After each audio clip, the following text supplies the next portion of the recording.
अद्वैतम परमार्थतः। ओम श्रीमद्भागवतांतर्गत एकादश स्कंद अथ प्रथमोध्याय। यदुवंश को ऋषियों का शाप। व्यासनंदन भगवान श्री सुखदेव जी कहते हैं, परीक्षित, भगवान श्री कृष्ण ने बलराम जी तथा अन्य यदुवंशियों के साथ मिलकर बहुत से दैत्यों का संहार किया तथा कौरव और पांडवों में भी शीघ्र मार काट मचाने वाला अत्यंत प्रबल कलह उत्पन्न करके पृथ्वी का भार उतार दिया। कौरवों ने कपटपूर्ण द्वेष से तरह तरह के अपमानों से तथा द्रौपदी के केस खींचने आदि अत्याचारों से पांडवों को अत्यंत क्रोधित कर दिया था। उन्हीं पांडवों को निमित्त बनाकर भगवान श्री कृष्ण ने दोनों पक्षों में एकत्र हुए राजाओं को मरवा डाला और इस प्रकार पृथ्वी का भार हल्का कर दिया।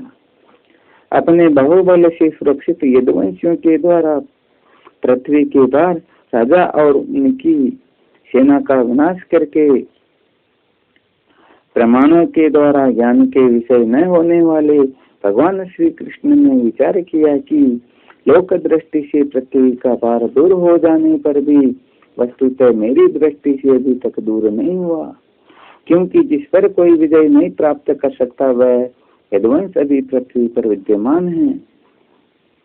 यह यदुवंश मेरे आश्रित हैं और हाथी घोड़े जनबल धनबल आदि विशाल वेदों के कारण उच्छृंखल हो रहा है।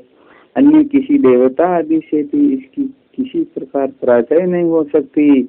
बांस के वन में परस्पर संघर्ष से उत्पन्न अग्नि के समान इस यदुवंश में भी परस्पर कलह खड़ा करके मैं शांति प्राप्त कर सकूंगा और इसके बाद अपने धाम में जाऊंगा। राजन, भगवान सर्वशक्तिमान और सत्य संकल्प है। उन्होंने इस प्रकार अपने मन में निश्चय करके ब्राह्मणों के साथ के बहाने अपने ही वंश का संहार कर डाला, सबको समेट कर अपने धाम में ले गए। परीक्षित, भगवान की वह मूर्ति त्रिलोकी के सौंदर्य का तिरस्कार करने वाली थी। उन्होंने अपनी सौंदर्य माधुरी से सबके नेत्र अपनी ओर आकर्षित कर लिए थे। उनकी वाणी, उनके उपदेश परम मधुर दिव्य थे। उनके द्वारा उन्हें स्मरण करने वालों के चित्त उन्होंने छीन लिए थे। उनके चरण कमल त्रिलोक सुंदर थे। जिसने उनके एक चरण चिन्ह का भी दर्शन कर लिया उसकी बहिर्मुखता दूर भाग गई। वह कर्म प्रपंच से ऊपर उठकर उन्हीं की सेवा में लग गया। उन्होंने अनायास ही पृथ्वी में अपने कीर्ति का विस्तार कर दिया, जिसका बड़े बड़े सुकवियों ने बड़ी ही सुंदर भाषा में वर्णन किया है। वह इसलिए कि मेरे चले जाने के बाद लोग मेरी इस कीर्ति का गान श्रवण और स्मरण करके इस अज्ञान रूप अंधकार से सुगमतया पार हो जाएंगे। इसके बाद परम ऐश्वर्यशाली भगवान श्री कृष्ण ने अपने धाम को प्रयाण किया। राजा परीक्षित ने पूछा, भगवान, यदुवंशी बड़े ब्राह्मण भक्त थे, उनमें बड़ी उदारता भी थी और वे अपने कुल वृद्धों की नित्य निरंतर सेवा करने वाले थे। सबसे बड़ी बात तो यह थी कि उनका चित्त भगवान श्री कृष्ण में लगा रहता था। फिर उनसे ब्राह्मणों का अपराध कैसे बन गया और क्यों ब्राह्मणों ने उन्हें शाप दिया? भगवान के परम प्रेमी मित्रवर उस शाप का कारण क्या था तथा क्या स्वरूप था? समस्त यदुवंशियों की आत्मा, स्वामी और प्रियतम एकमात्र भगवान श्री कृष्ण ही थे। फिर उनमें फूट कैसे हुई? दूसरी दृष्टि से देखें तो ये सब ऋषि अद्वैतदर्शी थे, फिर उनको ऐसी भेद दृष्टि कैसे हुई? यह सब आप कृपा करके मुझे बतलाइए। श्री सुखदेव जी ने कहा, भगवान श्री कृष्ण ने वह शरीर धारण करके जिसमें संपूर्ण सुंदर पदार्थों का सन्निवेश था, अर्थात नेत्रों में मृगनयन, कंधों में सिंह स्कंद, पैरों में करीकर, चरणों में कमल आदि का विन्यास था, पृथ्वी में मंगलमय कल्याणकारी कर्मों का आचरण किया। ये पूर्ण काम प्रभु द्वारका धाम में रहकर क्रीड़ा करते रहे और उन्होंने अपनी उदार कीर्ति की स्थापना की, जो कीर्ति स्वयं अपने आश्रय तक का दान कर सके वह उदार हैं।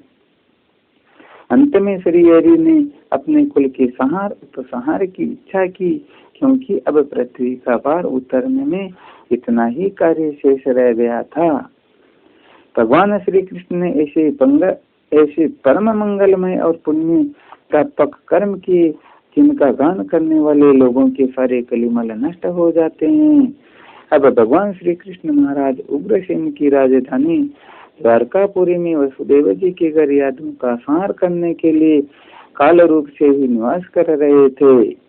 उस समय उनके विदा कर देने पर विश्वामित्र, असित, कर्ण, दुर्वासा, जग्गू, अंगिरा, कश्यप, वामदेव, अत्रि, वशिष्ठ और नारद आदि बड़े बड़े ऋषि द्वारका के पास ही पिंडारक क्षेत्र में जाकर निवास करने लगे थे। एक दिन यदुवंश के कुछ उदंड कुमार खेलते खेलते उनके पास जा निकले। उन्होंने बनावटी नम्रता से उनके चरणों में प्रणाम करके प्रश्न किया।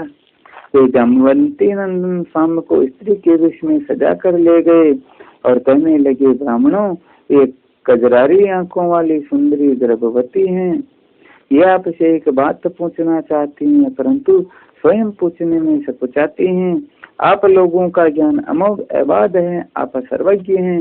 इसे पुत्र की बड़ी लालसा है और अब प्रसव का समय निकट आ गया है। आप लोग बताइए, ये कन्या जनेगी या पुत्र?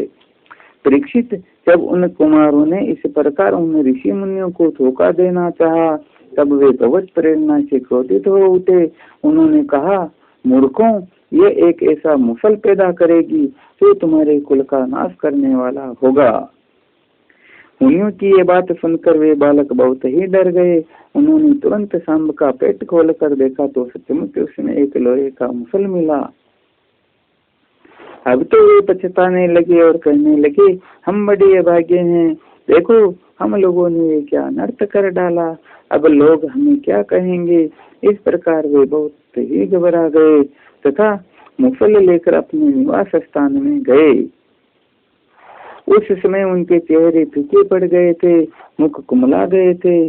उन्होंने बड़ी सभा में सब यादवों के सामने ले जाकर वह मुसल रख दिया और राजा उग्रसेन से सारी घटना कह सुनाई।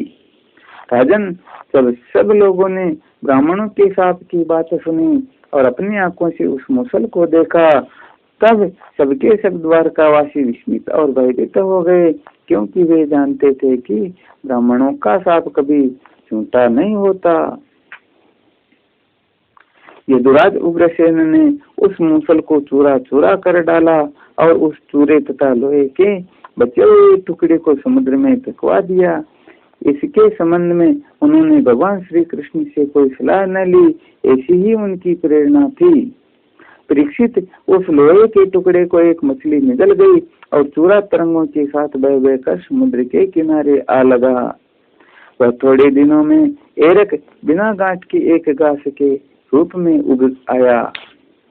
मछली मारने वाले मत्स्यों ने समुद्र में दूसरी मछलियों के साथ उस मछली को भी पकड़ लिया। उसके पेट में जो लोहे का टुकड़ा था, उसको जरा नामक व्याध ने अपने बाण के नोक में लगवा लिया। भगवान सब कुछ जानते थे, वे इस सांप को उलट भी सकते थे, फिर भी उन्होंने ऐसा करना उचित न समझा। काल रूपधारी प्रभु ने ब्राह्मणों के शाप का अनुमोदन ही किया। इति श्रीमद्भागवते महापुराणे पारमहंस्यां संहितायां एकादश स्कंदे प्रथमोऽध्याय।